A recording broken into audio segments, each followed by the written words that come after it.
Hello students. तो कैसे हैं आप सभी। उम्मीद करता हूं आप सभी एकदम बढ़िया होंगे, स्वस्थ होंगे। तो मैं हितेश शर्मा स्वागत करता हूं आपके अपने ब्यूटीफुल से प्लेटफॉर्म LHS फिजिक्स वर्ल्ड में। जैसा कि हमारी क्लास 11 जो फिजिक्स चल रही है उसका सेकंड चैप्टर स्टार्ट है, अपनी प्रगति पर है। लास्ट के लेक्चर में हमने एरर पार्ट 2 कंप्लीट कर लिया था, अर्थात जो त्रुटि का जो पूरा टॉपिक था उसको हमने कंप्लीट कर लिया था। इससे रिलेटेड जो क्वेश्चंस आते हैं, पूछे जाते हैं एग्जाम में, मैंने वो भी आपको बता दिए थे। आज का जो हमारा टॉपिक चलेगा वो है लंबाई का मापन। बहुत सारे स्टूडेंट्स को इनमें परेशानी होती है कि किस प्रकार से लंबाई का मापन किया जाता है, छोटी दूरियों का कैसे किया जाता है, बड़ी दूरियों का कैसे किया जाता है, क्या इनको नापने के लिए हमारे पास कुछ उपकरण है, ऐसे यंत्र हैं जिनसे हम लंबाई का मापन कर सकते हैं। बहुत सारे आपके मन में क्वेश्चन है जो कि इस लेक्चर में कंप्लीट हो जाएंगे, उनका आंसर आपको मिल जाएगा। ठीक है, तो कॉपी पेन निकाल लीजिए, नोट्स बनाना स्टार्ट करें। और एक और सूचना है कि जो टेलीग्राम का जो लिंक है आपके डिस्क्रिप्शन में दिया हुआ है वीडियो के नीचे, तो उसमें जाएं और आपको 11th के नोट्स आपके पास मिल जाएंगे, वहां पर क्या है अवेलेबल है। ठीक है, तो आज का जो टॉपिक है आपके मन में जो प्रश्न है उनका सभी का आंसर मिलेगा। तो हेडिंग डालेंगे आप लंबाई का मापन। तो सबसे पहला है हमारे पास लंबाई का मापन। लंबाई का मापन, यदि मैं आपसे एक प्रश्न पूछूं तो लंबाई एक मूल राशि है।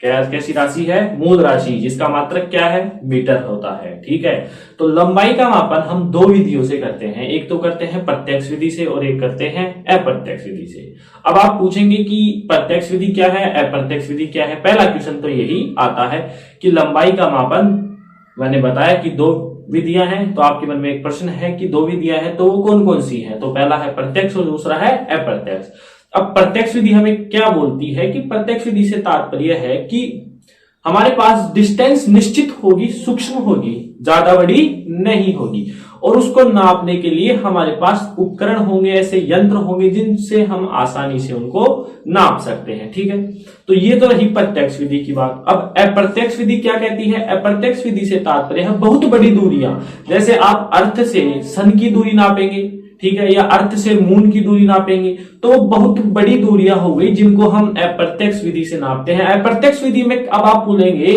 कि इतनी बड़ी दूरियों को क्या स्केल से मापना संभव है? नहीं है। तो इनके लिए कुछ विशिष्ट सिद्धांत हैं, विशिष्ट विधियां हैं जिनके द्वारा हम इनको आसानी से नाप सकते हैं। तो ये हुआ प्रत्यक्ष और अप्रत्यक्ष। अब हम इनको सभी को लिखते हैं, आपके सामने पेश करते हैं। ठीक है, फिर लंबाई का मापन होगा हमारी मुट्ठी में। चलिए, लंबाई का मापन, तो हम लिखेंगे कि लंबाई का मापन दो विधियों से किया जाता है। लंबाई का मापन दो विधियों से किया जाता है, दो विधियों से किया जाता है। कौन कौन सी है बताइए, आपको पता है? पहली तो कौन सी है? प्रत्यक्ष विधि, और दूसरी अप्रत्यक्ष विधि। लिखते हैं, पहली कौन सी है? प्रत्यक्ष विधि, डायरेक्ट मेथड, ठीक है, और दूसरी है इनडायरेक्ट मेथड यानी अप्रत्यक्ष विधि। अप्रत्यक्ष विधि, तो आप हेडिंग लगाएंगे, सबसे पहली हम पढ़ने जा रहे हैं प्रत्यक्ष विधि।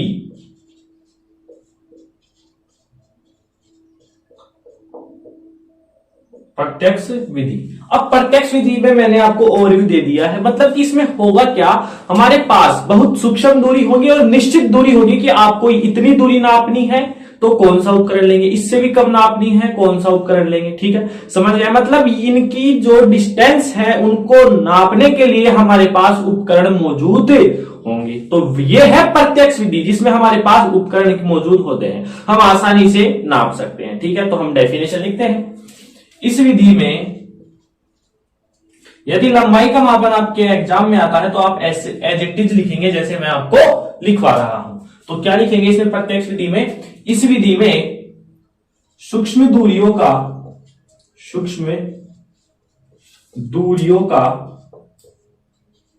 यथार्थता के साथ, सूक्ष्म दूरियों का यथार्थता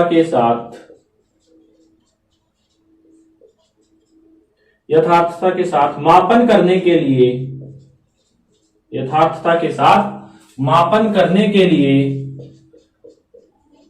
उपकरण विद्यमान होते हैं, उपकरण विद्यमान होते हैं, प्रत्यक्ष विधि कहलाती है। बिल्कुल इजी है, डेफिनेशन आपको समझ में आ गया है, प्रत्यक्ष विधि कहलाती है। चलिए, तो यह है इसकी डेफिनेशन की इस विधि में सूक्ष्म दूरियों का यथार्थता, एक्यूरेसी, जिसका मैंने इस लगभग दूसरे लेक्चर में आपको मैंने सब कुछ इसका ओवरव्यू दे दिया था। ठीक है, दूसरे लेक्चर में यथार्थता मतलब प्रायोगिक मान वास्तविक मान के कितना निकट है। तो हमें करना क्या है कि इस विधि में बहुत सूक्ष्म दूरियां होंगी। पहली बात, प्रत्यक्ष विधि में कौन सी दूरियां होंगी? सूक्ष्म दूरी। और उनको नापने के लिए हमारे पास क्या होंगे? उपकरण होंगे। उन्हीं को क्या बोलते हैं? प्रत्यक्ष विधि। इंग्लिश वर्ड देंगे डायरेक्ट मेथड, मतलब सब कुछ यहां क्या होगा? डायरेक्ट होगा। हमारे पास सब कुछ उपकरण क्या होंगे? मौजूद होंगे। ठीक है, तो ये है प्रत्यक्ष विधि। अब आपका क्वेश्चन होना चाहिए कि कौन कौन से वो उपकरण होंगे जिनसे हम डायरेक्टली लेंथ को नाप सकते हैं। देखिए, जैसे में आपके पास उपकरण आने वाले हैं। सबसे पहले यदि मैं आपके मीटर स्केल की बात करूं तो मीटर स्केल 10 की घात -3 मीटर से 10 की घात 2 मीटर तक की दूरियों को नाप सकता है। अब आप डायरेक्ट याद रखेंगे, ज्यादा सिरदर्दी नहीं लेनी है इनको। ठीक है, 10 की घात -3 मीटर 1/1000 बहुत सूक्ष्म दूरी है। वहां से चल के आ रहा है 10 की घात 2 मीटर यानी 100 मीटर तक। क्या बोल रहा हूं मैं? 10 की घात -3, इसको क्या लिख सकता हूं मैं? 1/10 की घात 3 यानी 1/1000। बहुत सूक्ष्म हो गया ना। वहां से ये चल के आ रहा है 100 मीटर तक की दूरी, निश्चित दूरी है।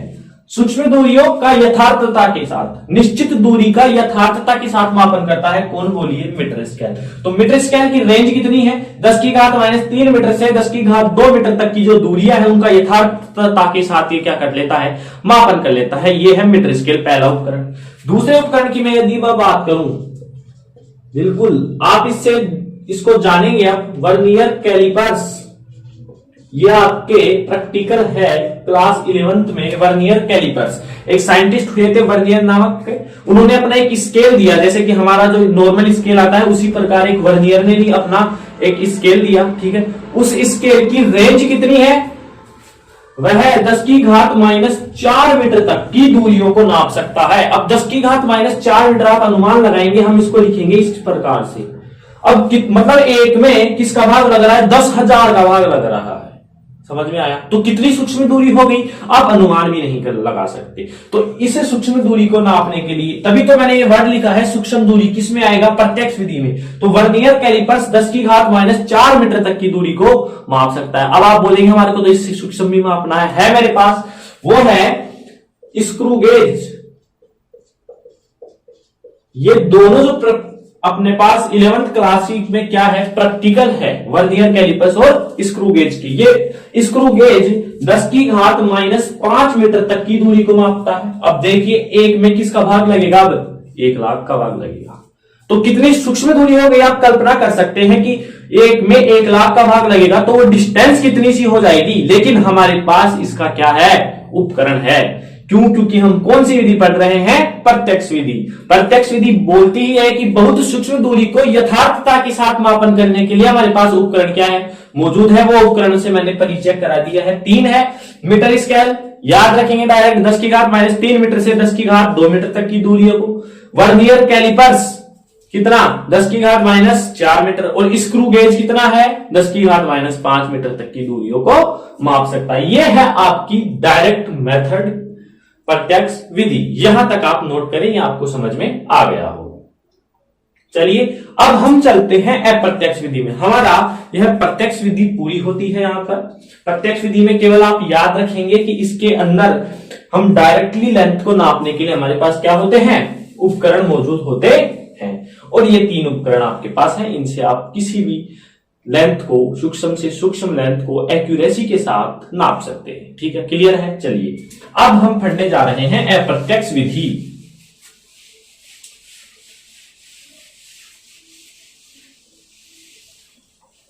अब अप्रत्यक्ष विधि क्या होती है, यहां लगा देंगे हम अप्रत्यक्ष विधि। अप्रत्यक्ष विधि का तात्पर्य है कि बहुत बड़ी दूरियों का मापन, बहुत बड़ी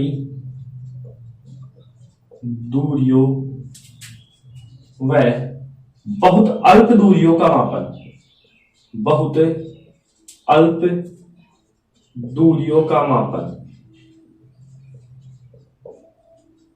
अब आप बोलेंगे कि हमें समझ में आता है कि बहुत बड़ी दूरियों का तो ठीक है, प्रत्यक्ष में चलेगा, लेकिन बहुत अल्प क्या आ गया? अभी तो आपने बताया कि बहुत सूक्ष्म दूरियों का माप हम 3 उपकरण से कर सकते हैं। मैं इसकी बात कर रहा हूं बहुत अल्प। हमने देखा 10⁻⁵ मीटर, जो कि कौन था? स्क्रू गेज था। यदि आपके पास 10⁻⁻15 मीटर आ गई तो मतलब एक में 10⁻15 का भाग लग रहा है, वहां एक में 1,00,000 का भाग लग रहा था, यहां एक में 10⁻15 का भाग लगेगा।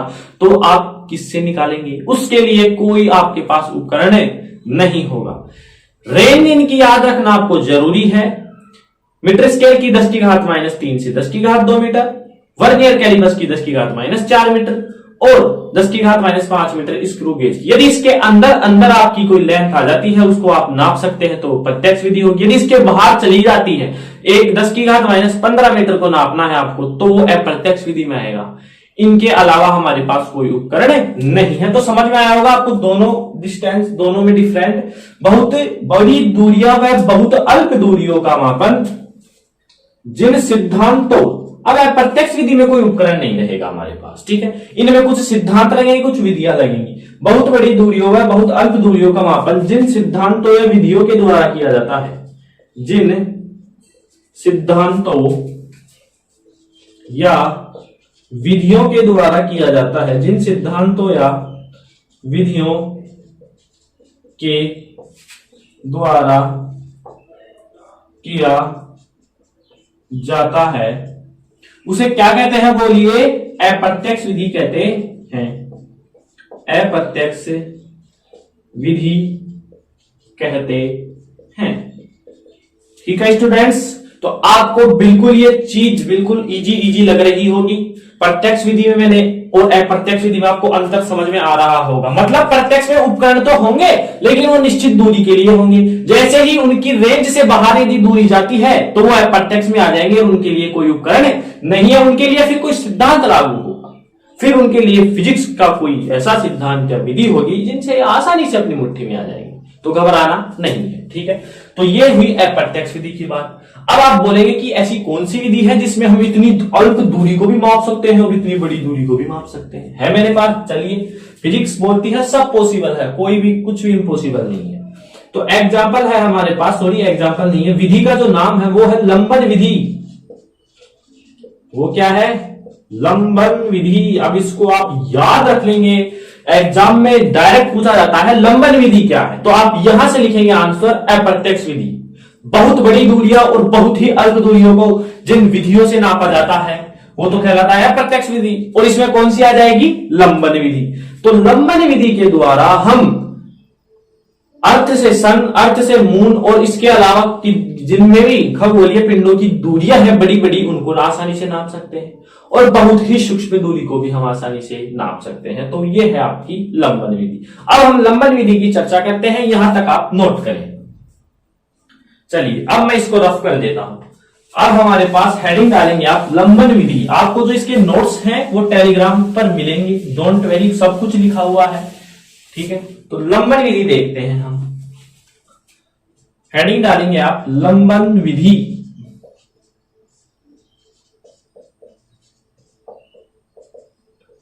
लंबन विधि क्या बोल रही है? अब आप मेरे को बताएंगे कि बहुत बड़ी दूरी को आप मीटर स्केल से माप सकते हैं क्या?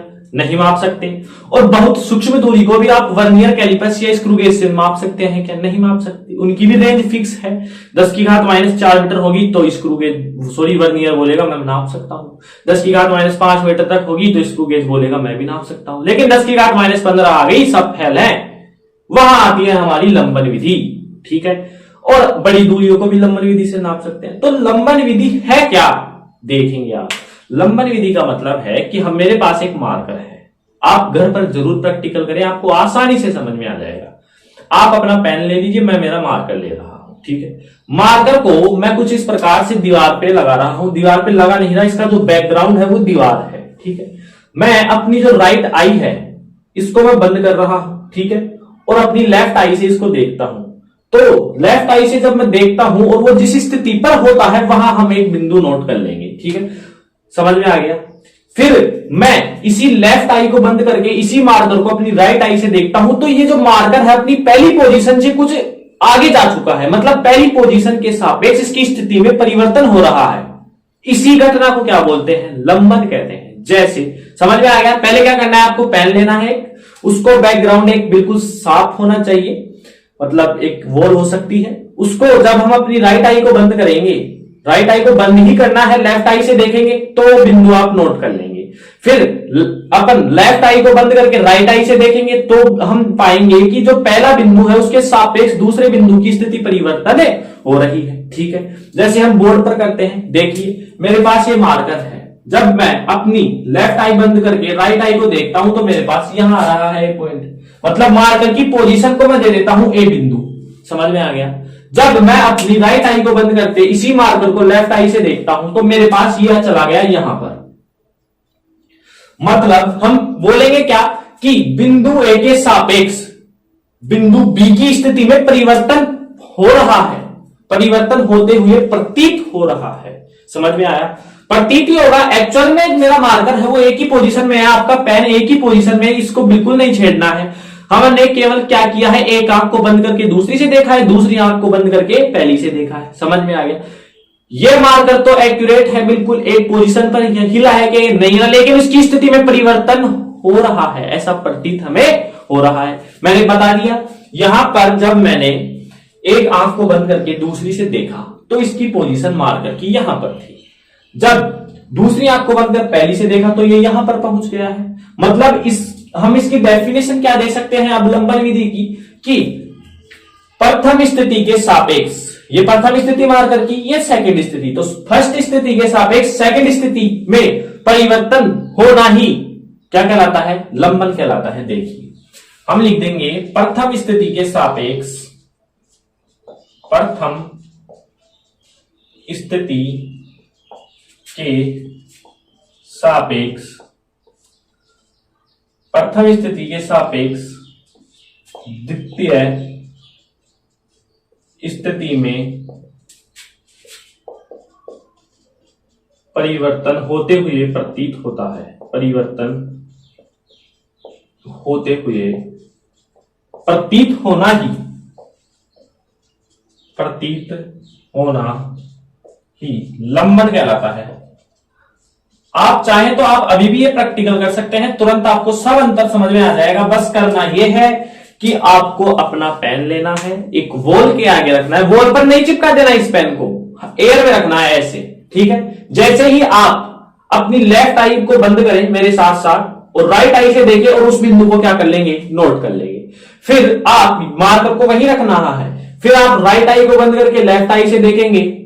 ठीक है, तो उसकी पोजीशन बदलेगी इस प्रकार से। जब मैं देखा तो ए पोजीशन से दूसरी आई से देखा तो बी पोजीशन पर वो जा चुका है। मतलब प्रथम स्थिति से दूसरी स्थिति में परिवर्तन हो रहा है, प्रतीत हो रहा है, एक्चुअल में नहीं हो रहा। प्रतीत हो रहा ही क्या कहलाता है, लंबन कहलाता है। और इनके बीच की जो डिस्टेंस है, इनके बीच की जो डिस्टेंस है ये क्या कहलाती है, बोलिए, आधारक। आधारक मतलब हमारे दोनों नेत्रों के बीच की दूरी आधारक कहलाएगी। देख हम दोनों नेत्र से रहे हैं, पहले को बस बंद करके दूसरी से देख रहे हैं, दूसरी को बंद करके पहले से देख रहे हैं, मतलब नेत्रों के बीच की दूरी आधारक, मतलब ए और बी के बीच की दूरी आधारक कहलाती है। तो यह आपको समझ में आया होगा लंबन विधि क्या कहती है।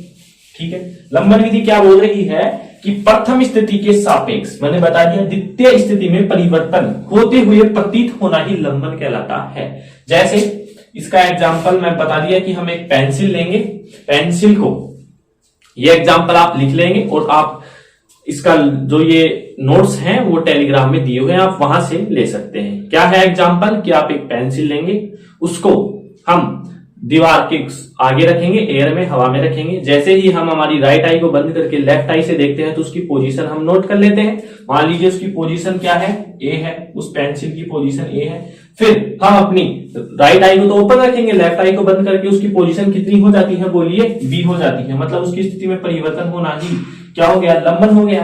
क्या हो गया, बोलिए, लंबन हो गया। और उसके बीच की दूरी क्या कहलाई हमारे पास, आधारक कहलाती। ये क्या कहलाती है? आधारक कहलाती है। तो ये था लंबन विधि। अब इस विधि से हम किस प्रकार बड़ी दूरियों का मापन करते हैं, किस प्रकार छोटी दूरियों का मापन करते हैं, देखिए। सबसे पहला पॉइंट है, समझ में आ गया? पेंसिल वाला एग्जांपल आप कर भी लिए होंगे, मेरे को पता है। एक्सपेरिमेंट, साइंस का काम ही एक्सपेरिमेंट है, जो भी तुरंत इमीडिएटली करना, बाद में नहीं करना, ठीक है। तो लंबन विधि आपको बिल्कुल आसानी से समझ में आ गई। एक पोजीशन से दूसरी पोजीशन में स्थिति में परिवर्तन होना प्रतीत होता है, यह लंबन कहलाता है। अब हम किस प्रकार, पहला लगाएंगे टॉपिक, किस प्रकार बड़ी दूरियों का मापन लंबन विधि से किया जाता है। बड़ी दूरियों का मापन, हेडिंग डाल देंगे बड़ी दूरियों का मापन और लिखना स्टार्ट करेंगे। बड़ी दूरियों का मापन, बड़ी दूरियों का मापन, बड़ी दूरियों का मापन लंबन विधि के द्वारा किया जाता है। लंबन विधि के द्वारा किया जाता है। मैंने लंबन विधि आपको समझा दी बहुत ही इजी तरीके से। एक्चुअली भी ये इजी है और समझा रहे भी हम बिल्कुल इजी तरीके से ही है। तो बड़ी दूरियों का मापन लंबन विधि से किया जाता है। जैसे पृथ्वी से सूर्य के मध्य दूरी, पृथ्वी से सूर्य तक की दूरी, पृथ्वी से सूर्य तक की दूरी आप माप सकते हैं क्या मीटर स्केल से? बोलिए, नहीं माप सकते। आपको करोड़ों वर्ष लग जाएंगे, लेकिन आपका सूर्य नहीं आने वाला है यदि आप मीटर स्केल लेकर चल पड़े तो, ठीक है। वहां कौन काम आएगा? लंबन विधि। बिल्कुल छोटा सा मेथड, देखना अभी आप कैसे नापेंगे हम। पृथ्वी से सूर्य तक की दूरी, या हम बोले पृथ्वी से चंद्रमा तक की भी दूरी माप सकते हैं। पृथ्वी से चंद्रमा तक की दूरी किताबों में लिखा है पृथ्वी से सूर्य के मध्य दूरी कितनी है चंद्र, तो वैसे ही थोड़ी लिखा है, उनको लंबन विधि के द्वारा ज्ञात किया गया है। समझ में आया? ऐसे ही हर मिड पैमाना ऐसे ही नहीं आ जाता है, उसके पीछे भी फिजिक्स लगी हुई होती है, ठीक है। तो लंबन विधि आपको समझ में आई है। बड़ी दूरियों का मापन इसका पहला अनुप्रयोग है। बड़ी दूरियों का मापन लंबन विधि के द्वारा किया जाता है, जैसे पृथ्वी से सूर्य तक की दूरी और पृथ्वी से चंद्रमा तक की दूरी और अन्य भी जो पिंडों के मध्य आप स्पेस में कोई सी भी दूरी माप सकते हैं। चलिए तो हम स्टार्ट करते हैं, वो एंगल निकालते हैं, वो मान निकालते हैं हम कि किस प्रकार से हम माप सकते हैं। चलिए अब मैं यहां पर, आप पहले ऐसा करें, यहां तक आप नोट करें। चलिए अब मैं रफ कर देता हूं, हम स्टार्टअप से ही करते हैं, स्टार्ट से ही हम ऊपर से लिखते हुए आएंगे। अब हम इसमें क्या लिखेंगे, देखिए। मान लीजिए मैं पृथ्वी से सूर्य तक की दूरी नाप रहा हूं। पृथ्वी से सूर्य के मध्य की दूरी, रियल में नहीं माप रहा हूं, मैं दो पिंड ले रहा हूं। पृथ्वी से सूर्य के मध्य की दूरी, एग्जाम्पल लिया है मैंने, तो आप कोई भी ले सकते हैं, मेथड सेम रहने वाला है, ठीक है। मैं तो फॉर्मूला निकालूंगा, मान तो जब एग्जाम में आपको जो देगा वो रखना है उसके अंदर, ठीक है। तो पृथ्वी से सूर्य की दूरी, अब हम लिखेंगे इसके अंदर कि मान लीजिए मेरे पास दो स्टूडेंट्स हैं जिनको मैंने अर्थ पे खड़ा कर रखा है, ठीक है। इस प्रकार से ए स्टूडेंट है और एक बी स्टूडेंट है, ठीक है। अब मेरे पास यहां पर कोई सन है, सूर्य है, इस प्रकार से, जिसको हम एस से दर्शा देते हैं। अब ये दोनों जो है वो पृथ्वी पर हैं, ठीक है। अब ये दोनों एक साथ एक ही समय पर एस को देख रहे हैं। मान लीजिए आप दो व्यक्ति हैं आपके पास, आप एक आपसे थोड़ी डिस्टेंस पर खड़ा है और दोनों एक साथ सूर्य को देख रहे हैं, ठीक है। दोनों एक साथ सूर्य को देख रहे हैं, तो ये भी एक साथ देख रहा है, मतलब मान लीजिए दोनों ने फिक्स कर लिया कि हमें 10:05 AM पर सूर्य को देखना है। जैसे ही 10:05 AM हुआ, दोनों ने सूर्य को देखा एक साथ। दोनों ने क्या देखा? सूर्य को देखा। अब डायग्राम दोबारा बनाते हैं। दोनों ने सूर्य को देखा, ये सन है हमारा,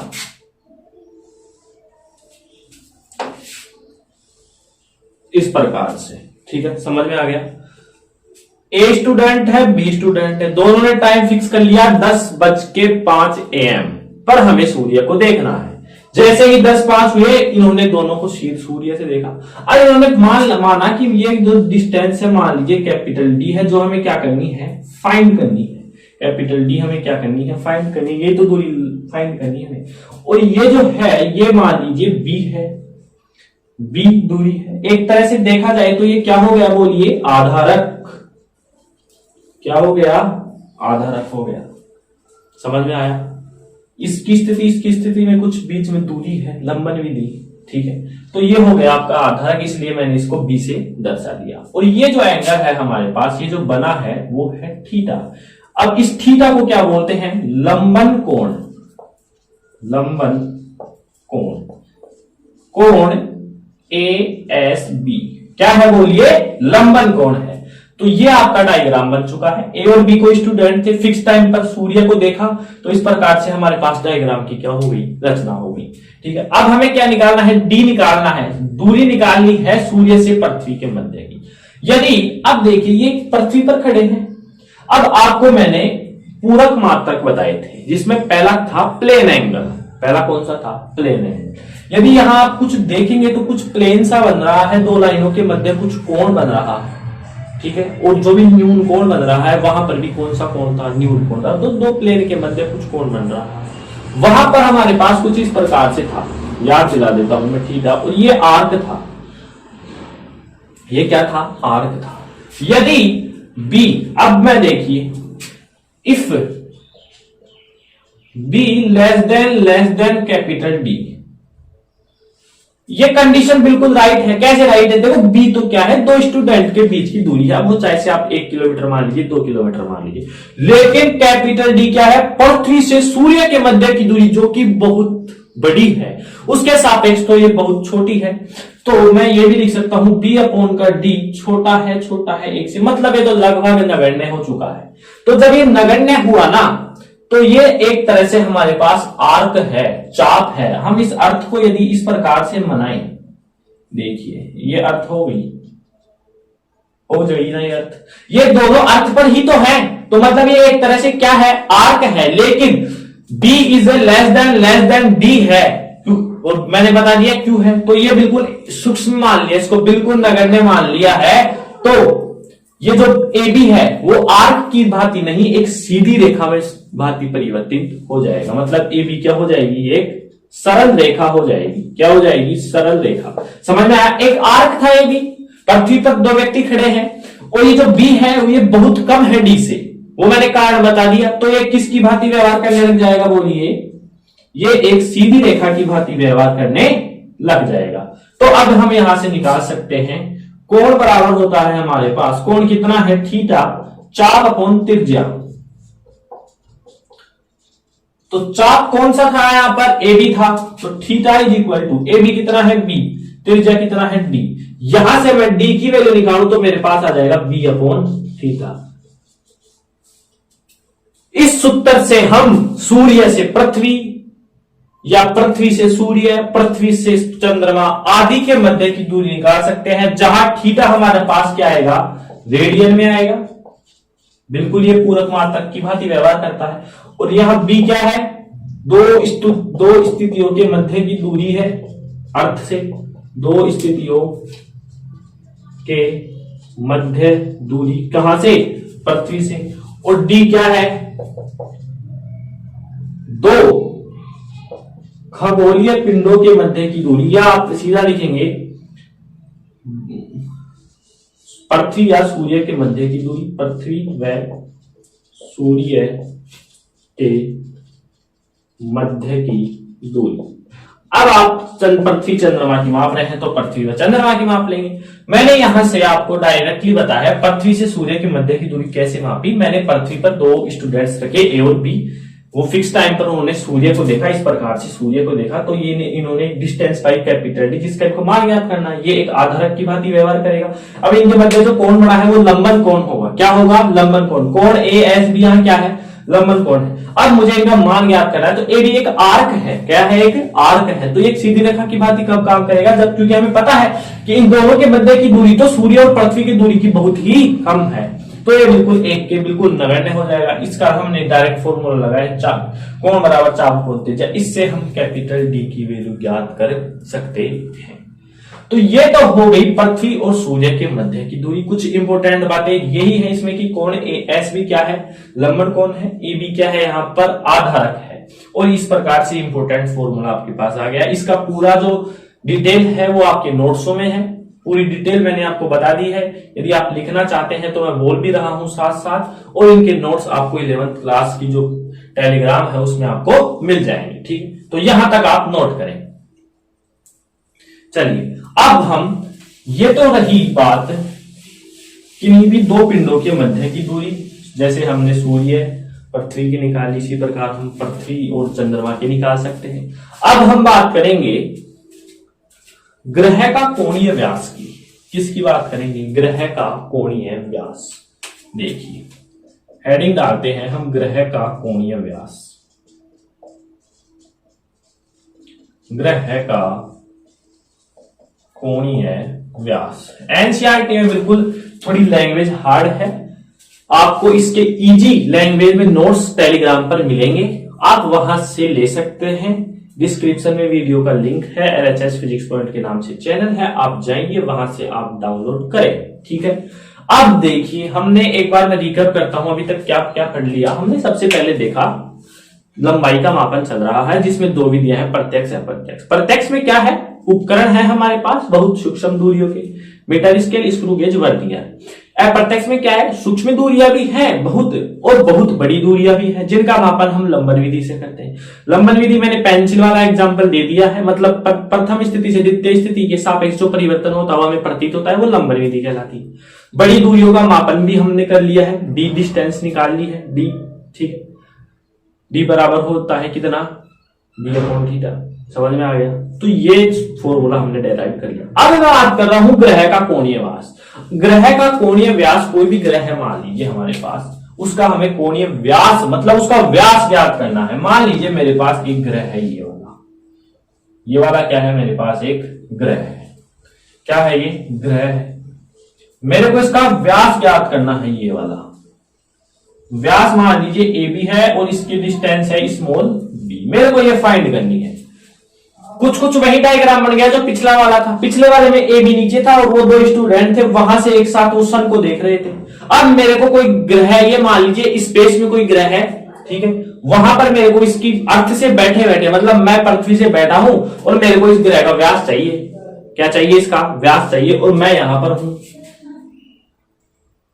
मान लीजिए। ठीक है, इसको बिंदु दे देते हैं सी।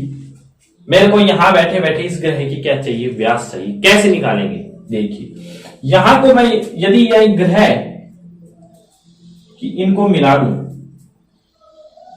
थोड़ा डायग्राम आप सही बना लेंगे। ठीक है, मान लीजिए यहां पर भी ए और बी। अब ये जो कोण है ये होगा एल्फा कोण।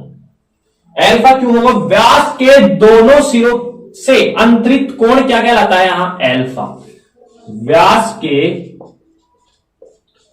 दोनों सिरों, व्यास के दोनों सिरों के कारण, दोनों सिरों के कारण, व्यास के दोनों सिरों के कारण अंतरित कोण एल्फा कहलाता है, एल्फा कहलाता है। समझ में आ गया। व्यास के दोनों सिरे कौन से हैं, ए और बी। ये दूरी हमारे को पता है पृथ्वी, और ये दूसरा ग्रह आ गया जिसकी दूरी कितनी है, डी, जिसको पिछले मेथड से हमने निकाल लिया था। ठीक है, तो अब हम व्यास निकाल रहे हैं स्मॉल डी। तो कैसे निकालेंगे, दोनों जो बिंदु है व्यास के उनके द्वारा अंतरित कोण क्या है, एल्फा है। तो वही हम सूत्र लगाएंगे, क्या लगाएंगे, कोण बराबर चाप अपोन का त्रिज्या, चाप अपोन का त्रिज्या। कोण कितना है यहां, एल्फा। अब वही है चाप हो जाएगा। ए बी एक क्या है, आर्क है यहां पर। ठीक है, तो ए बी हम क्या लिख देंगे, चाप ए बी, त्रिज्या कितनी है इसकी, ये है बी। अब देखिए एल्फा बराबर डी अपोन का बी। मेरे को चाहिए क्या, ये वाला डी चाहिए, तो यहां से आ जाएगा व्यास आ जाएगा alpha B. Small D is equal to कितना आ जाएगा, एल्फा बी। ठीक है, और यहां पर जो अल्फा होगा वो भी किस में होगा, बोलिए रेडियन में होगा। किस में होगा, रेडियन में होगा। समझने वाला बात यह है कि इसमें जिस प्रकार से हम अर्थ से सूर्य की माप रहे थे, वहां पर मैंने 2 स्टूडेंट लिए थे, ठीक है। वहां एक आर्क था जिसकी लंबाई बहुत कम होने के कारण वो छोटा, मान लीजिए मैं एक सरल रेखा में मान लिया था उसको। अब हमें क्या कर रहे हैं, मेरे को एक अर्थ से बैठा बैठा मेरे को एक ग्रह है, उसकी क्या चाहिए, मेरे को व्यास चाहिए, तो वो इस प्रकार से यहां पर मेरे पास प्राप्त हो जाएगा, ठीक है। व्यास मेरे पास इस प्रकार से मिल जाएगा, समझ में आता है। तो कोण बराबर चाप कोण त्रिज्या, यहाँ जो ए बी है, यहाँ पर ये एक तरह से आर्क है, या इसको मैंने एक सरल रेखा के रूप में मान लिया है। तो ये alpha is equal to A B upon का डी और अल्फा बराबर डी अपॉन का डी, यहाँ D is equal to alpha D.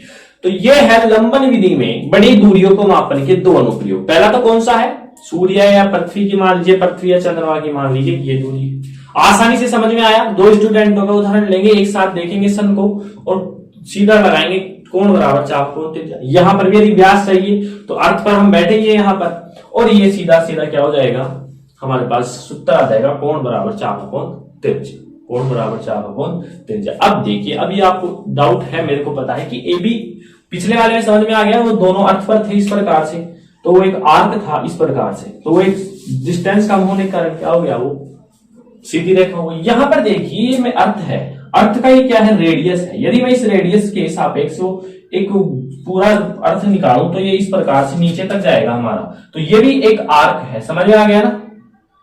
तो बस मैं बार बार यही बोल रहा हूं, ए बी भी क्या है, एक आर्क है, तो हमने लिख दिया ए बी अपॉन का डी।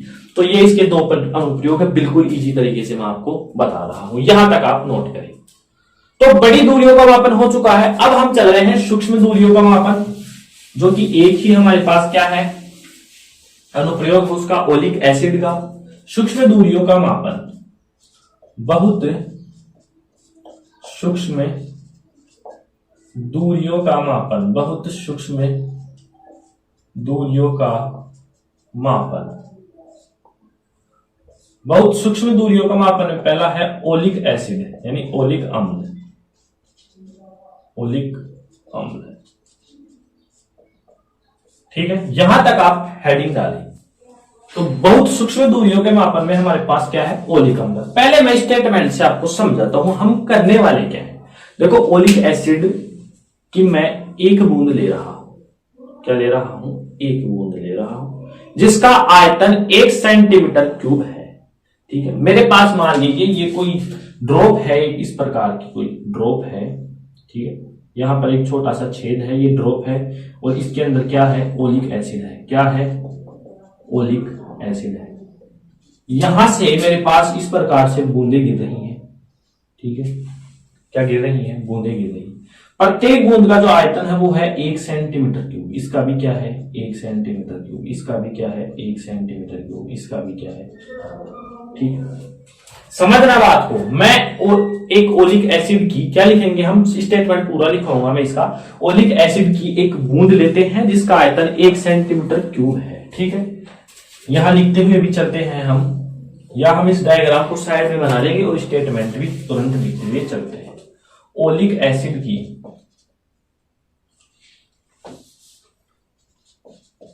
ओलिक अम्ल की ओलिक अम्ल की एक बूंद लेते हैं, ओलिक अम्ल की एक बूंद लेते हैं जिसका आयतन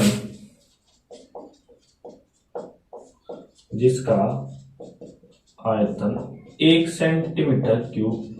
एक तरफ स्टेटमेंट, एक तरफ डायग्राम, पूरा बिल्कुल अपनी मुट्ठी में आ जाएगा ओलिक अम्ल वाला। देखिए, मैं यहां पर एक ड्रॉप बना रहा हूं, आपके पास ये ड्रॉप है, कुछ इस प्रकार से आती है ना, कई बार आपकी आंख में दर्द हो जाता है, आंख वाली ड्रॉप देता है वो, तो इस प्रकार से छिद्र है, यहां से लगातार ओलिक एसिड, ये क्या है, इसके अंदर ओलिक एसिड है, ओलिक एसिड, उसमें से लगातार ये बूंदें गिर रही हैं। प्रत्येक का आयतन कितना है, आयतन का मतलब है फैलाव, समझ में आता है ये तो, 1 centimetre cube, 1 centimetre cube, 1 centimetre cube, समझ में आ गया। चलिए, 1 सेंटीमीटर क्यूब इसका प्रत्येक का आयतन है।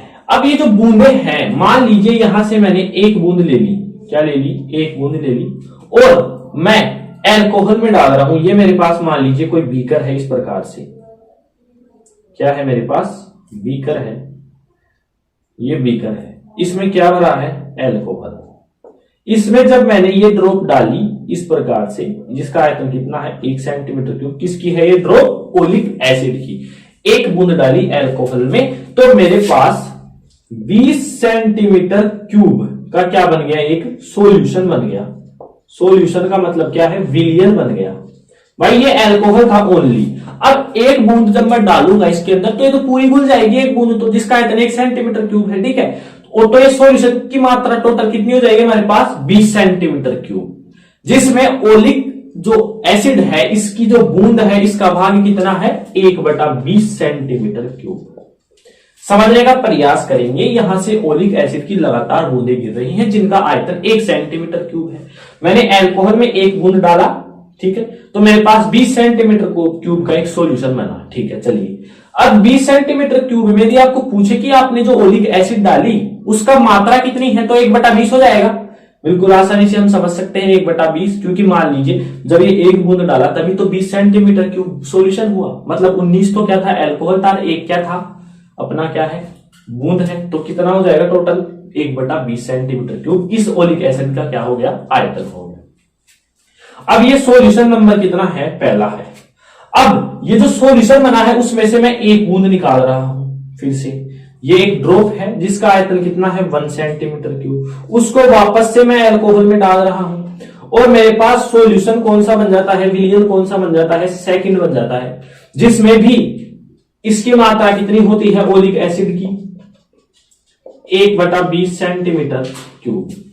समझ में आ गया, मतलब पूरा किया कुछ भी नहीं है, एक बूंद ली ओलिक एसिड की, एल्कोहल में डाली, 20 सेंटीमीटर क्यूब विलियन बना, तो एल्कोहल की मात्रा इसमें तो 1/20 होगी, फिर इसमें से एक बूंद निकाली, फिर ओलिक एसिड डाला, इसके अंदर ओलिक एसिड की एक बूंद डाली, फिर से मैंने क्या सॉल्यूशन 2 प्राप्त किया, वही उसका 20 सेंटीमीटर क्यूब क्या है, इस पूरे सॉल्यूशन का आयतन है, तो और ओलिक एसिड की कितना हो जाएगा, 1/20 सेंटीमीटर क्यूब हो जाएगा, ठीक है। अब देखिए ओलिक अम्ल की एक बूंद लेते हैं जिसका आयतन 1 सेंटीमीटर क्यूब है, जिसको हम चित्रानुसार देखेंगे, जिसको हम एल्कोहल में डालते हैं, जिसको हम एल्कोहल में डालते हैं, जिसको हम एल्कोहल में डालते हैं, तो हमें 20 सेंटीमीटर क्यूब, हमें 20 सेंटीमीटर क्यूब का आयतन का विलियन प्राप्त होता है, का विलियन प्राप्त होता है, ठीक है। अब इस विलियन में से एक बूंद और लिया मैंने, इस विलियन से 1 सेंटीमीटर क्यूब आयतन की एक बूंद फिर से डालते हैं, एक बूंद एल्कोहल में, एक बूंद एल्कोहल में डालते हैं, तो 20 सेंटीमीटर क्यूब का विलियन बनता है। 20 सेंटीमीटर क्यूब क्या विलियन बनता है, 20 सेंटीमीटर क्यूब का क्या बनता है, बोलिए, विलियन बनता है। समझ में आ गया। जहां अब दोनों सॉल्यूशंस की बात करूं तो ओलिक जो बूंद है ओलिक अम्ल की, उसका आयतन कितना हो गया, जहां ओलिक अम्ल की बूंद का आयतन, ओलिक अम्ल की बूंद का आयतन 1/20 गुना 1/20 सेंटीमीटर क्यूब होगा, बिल्कुल होगा। इसमें से जब मैं डाला तो इसका मात्रा थी 1/20, तो इसमें से भी 1/20, दोनों को गुणा करेंगे तो ये आ जाएगा। अब मैं क्या कर रहा हूं, मैं एक पात्र ले रहा हूं, ठीक है, जिसमें क्या है, वाटर भरा हुआ है। अब मैं मान लीजिए, मैं इसको डायग्राम से समझाता हूं। यहां पर एक पात्र है मेरे पास इस प्रकार से, ठीक है, ये इसमें क्या है, वाटर है, पानी है, बिल्कुल इस प्रकार से, ठीक है। अब मैं एक बूंद किसकी, ओलिक एसिड की इसमें डालता हूं, एक बूंद इसमें डाला, तो जो एक बूंद है ना, सबसे पहले तो क्या किया मैंने, एक ये बिल्कुल सबसे पहले क्या है, एक बीकर है मेरे पास, एक पात्र है जिसमें वाटर भरा हुआ है, ठीक है। इसकी जो लैंग्वेज आपको टेलीग्राम में मिल जाएगी, आप वहां से डाउनलोड करेंगे, ठीक है। तो ये क्या है, एक वाटर है, वाटर पर मैंने एक लाइकोपोडियम पाउडर, लाइको, पूरा मैं यहां समझा दूंगा, आपको नोट्स मिल जाएंगे। लाइकोपोडियम पाउडर, लाइकोपोडियम पाउडर डाला वाटर पर। जैसे ही मान लीजिए एक मेरे पास ये क्या है, बीकर है, एक पात्र है, इसमें वाटर भरा हुआ है, मैंने लाइकोपोडियम पाउडर छिड़का तो पाउडर, उसकी जो परत थी वाटर की, उस पर फैल चुका है। कई बार देखते हैं आप ऐसे पाउडर आते हैं कि वाटर पर मतलब उसकी परत बन जाती है। तो यहां पर क्या बन जाएगी, जैसे ही मैं लाइकोपोडियम जो पाउडर है वो मैंने इस पर डाला तो एक परत सी बन गई। फिर परत बनने के बाद मैंने एक बूंद ली ओलिक एसिड की, वो जैसे ही डाली तो ये परत है ना साइड में हो गई, मतलब एक वर्ताकार एरिया बन गया। जैसे ही बूंद डाली तो बूंद इस परत को फैलाती हुई एक वर्ताकार क्या बन गई, फिल्म बन गई। क्या बन गई, वर्ताकार फिल्म बन गई। अब मान लीजिए मैंने एक बूंद डाली जिसका आयतन कितना है, एक, जिसका आयतन मान लीजिए कितना है, 20 सेंटीमीटर क्यूब है। एक बूंद का, एक ही तो बूंद डाली है अभी वाटर पर, तो लाइकोपोडियम पावर क्या हो गया, वो पावर क्या हो गया, पूरा मतलब हट सा गया। उसकी मात्रा मान लीजिए 20 सेंटीमीटर क्यूब है। तो ऐसी ही मैं लगातार जल पर n बूंदे डालता रहूं तो उनका आयतन कितना हो जाएगा, n बूंदों पर n 20 सेंटीमीटर क्यूब हो जाएगा। क्या हो जाएगा, n 20 सेंटीमीटर क्यूब हो जाएगा। समझ में आ गया, क्या हो जाएगा, n, एक बूंद डाली उसका आयतन कितना है, 20 सेंटीमीटर क्यूब है। ऐसे ही मैं n बूंदे डालूंगा तो उनका आयतन मेरे पास कितना हो जाएगा, nv सेंटीमीटर क्यूब हो जाएगा। समझ में आ गया। अब हम ये जो पूछ रहा है ना उसकी बात करते हैं। क्या पूछना क्या चाहता है, ये ओलिक अम्ल की जो एक बूंद है ना, ये बूंद, इसकी कोटि कितनी है, यानी इसकी जो आकार है वो कितना है, ये पूछ रहा है। इसका आकार होता है 10 की घात -9 मीटर कोटि का, और आपके पास ऐसा कोई उपकरण है नहीं कि 10 की घात -9 मीटर तक माप सके। तो ये हमने सब ये प्रयोग किए हैं। सबसे पहले एक बूंद ली, उसको अल्कोहल में डाला, 20 सेंटीमीटर क्यूब का सॉल्यूशन बना, फिर एक उठाई, इसमें डाला 20 सेंटीमीटर क्यूब, जहां दोनों जो बिंदु है डाली है बूंदे, उनका 1/20 1/20 1/20 गुणा 1/20, ये क्या हो गया, सेंटीमीटर क्यूब आयतन हो गया। फिर मैंने एक पात्र लिया, उसमें वाटर रखा, वाटर पर लाइकोपोडियम का पाउडर डाला जो कि एक पतली फिल्म बन गई। उस पर मैंने एक बूंद ओलिक एसिड की डाली जो इसको फिल्म को क्या कर दिया, चारों तरफ से हटा दिया। एक बूंद का आयतन मान लीजिए v है तो n बूंद होगा, क्या हो जाएगा, nv हो जाएगा। ठीक है, तो यहां तक आपको समझ में आ गया होगा। तो मैं इसको रफ कर देता हूं ऊपर से। ठीक है, चलिए अब हम फॉर्मूला निकाल रहे हैं डायरेक्ट। अब आप यहां से लिख सकते हैं, एक बूंद का आयतन, एक बूंद का आयतन 20 सेंटीमीटर क्यूब है तो n बूंदों का आयतन nv सेंटीमीटर क्यूब होगा। अब देखिए, अब मैं आपको एक बात बताऊं तो एक बूंद का आयतन कितना था हमारे पास, v था, तो n का nvcm क्यूब हो गया है। अब देखिए यहां पर एक बूंद का आयतन तो हमारे पास ऑलरेडी भी था, कितना था, 1/20 गुणा 1/20। समझ में आता है। तो एक टोटल कितना हो जाएगा, n v अपॉन का 20 गुणा 20 सेंटीमीटर क्यूब इज इक्वल, मतलब एक बूंद है जिसका आयतन v है तो n कणों का तो कितना हो जाएगा, n बूंदों का nv होगा। लेकिन जो nv गुणा 1, ये जो एक बूंद थी ना उसका आयतन कितना हो गया, उसका जो एक बूंद थी उसका आयतन कितना था, 1/20 गुणा 1/20। nv से जब 1/20 गुणा 1/20 होगा तो इस प्रकार से आ जाएगा। अब मेरे को इसका क्या चाहिए, आकार चाहिए। तो हमारे पास एक फॉर्मूला आता है, देखिए एक फॉर्मूला आता है हमारे पास आयतन का। आयतन बराबर होता है क्षेत्रफल गुणा मोटाई, क्षेत्रफल गुणा मोटाई। ठीक है, यहां से मेरे को मोटाई तो चाहिए, बूंद की क्या चाहिए, एक आकार चाहिए, मोटाई चाहिए कि किस आकार का है। तो मोटाई बराबर क्या हो जाएगी, आयतन गुणा क्षेत्रफल। अब क्षेत्रफल तो यहाँ एक मानेंगे, हम एकांक मान लेंगे क्षेत्रफल को। ठीक है, और एक बूंद है तो उसका क्षेत्रफल यदि मान लीजिए 1 है तो लंबाई गुणा चौड़ाई 1 गुणा 1 हो जाएगा, या अपन क्षेत्रफल को यहाँ क्या मानेंगे, 1 मानेंगे। तो आयतन कितना हो जाएगा हमारे पास, मोटाई कितनी हो जाएगी, यदि मोटाई t है मोटाई क्या है, टी है। तो क्षेत्रफल क्या है, एकांक है, मान लीजिए क्षेत्रफल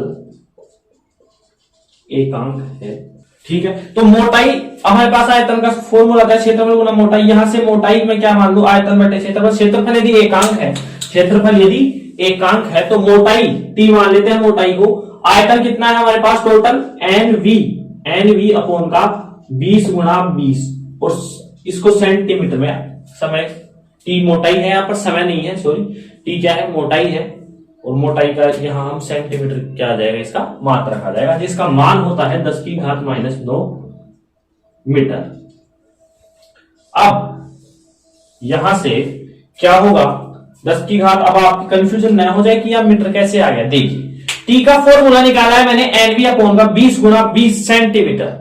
जब सेंटीमीटर को मीटर में बदलते हैं तो 10 की घात -2 से हम क्या कर देंगे, गुणा कर देंगे, तो ये मीटर में आ जाएगा, इसमें कोई बड़ी बात नहीं है। एन क्या है यहाँ पर, बहुत सारी बूंदों की संख्या। वी क्या है, उनका आयतन है 20 गुणा 20, 1/20 गुणा 20, एक ओलिक अम्ल की बूंद का आयतन है, ठीक है, समझ में आ गया ये बिल्कुल। तो इस सूत्र में हम मान रखकर एक ओलिक अम्ल की बूंद का क्या ज्ञात कर सकते हैं, आकार ज्ञात कर सकते हैं, जिसका मान होता है 10 की घात -9 मीटर। सेंटीमीटर है या मीटर क्यों आया, ये 10 की घात -2 से भी मल्टीप्लाई है, समझ में आ गया। तो इस प्रकार से हम बहुत सूक्ष्म दूरियों का भी माप कर सकते हैं। इसका कोई हमारे पास उपकरण नहीं था, तो ये कौन सी विधि है, अप्रत्यक्ष विधि। तो उम्मीद करता हूं कि आज का लेक्चर आपके लिए बहुत इजी हुआ होगा। मैंने हर चीज बिल्कुल डायग्राम बताकर, स्टेटमेंट लिखवाकर, बाकायदा सब कुछ आपको बताया बिल्कुल इजी करके। और इनके पीडीएफ नोट्स आप टेलीग्राम में जरूर देख लें, वहां पर आपको मिल जाएंगे, ठीक है। इसके अलावा आपको कोई भी इस लेक्चर से संबंधित परेशानी हो तो आप कमेंट में जरूर कमेंट करें। तो आज हमने लंबाई का मापन कंप्लीट होता है, जहां पर दो विधियां पड़ी, प्रत्यक्ष अप्रत्यक्ष। प्रत्यक्ष क्या थी, जिसके अंदर सूक्ष्म दूरियों का मापन करने के लिए उपकरण थे।